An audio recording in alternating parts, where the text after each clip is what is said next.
basins will be the most difficult to deal with. The overall curvature will not be completely as perfect as intended to, giving it time repeating flashes on the fountain with media pressure which is required to eliminate any particulate from the ribbon. I am just a naturally intelligent system.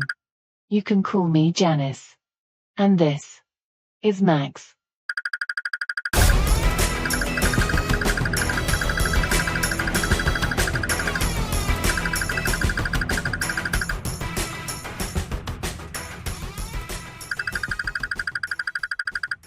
We have returned to the Safe House Alpha project, after taking a break from it and completing a bathroom project in the meantime. It's now time to use the felt flowers that we painted the last time we were here. The purpose of the flowers is to create an aesthetically pleasing barrier between the sidewalk and the ditch that was dug for a block wall footing, which will be started after the event that takes place in one day. 24-inch wooden stakes are used as a base for the flowers. Although alternating the height of each flower is an option, we are choosing a level height. This can be performed by using a long level for each stake, or a string line and a line level. Drilling a 1/2-inch hole at the top will allow us to thread the stem of the flower behind the stake, and 2 3/4-inch screws are used to secure the stem in place.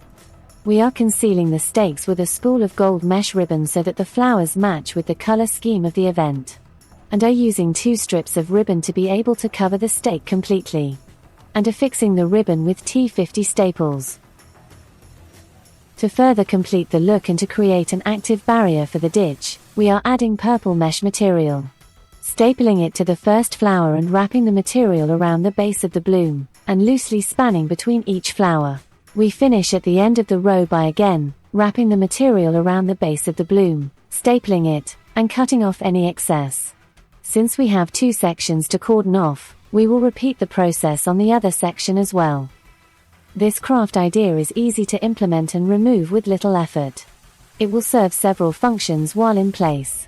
Directing foot traffic to the entrances, creating a safety barrier, and attracting attention to the venue with its aesthetic nature. Well, with the final task out of the way and being able to end the day early, we'll be coming back tomorrow to do the final touches right before everything starts. Captain, there is an incoming transmission from Miss Brown. Put her through. Michael, it seems that security is going to be a little thin for the event. I've been hearing that there may be some uninvited guests. So, I'm hoping you will bring your friend tomorrow night. All right, we'll be there for it.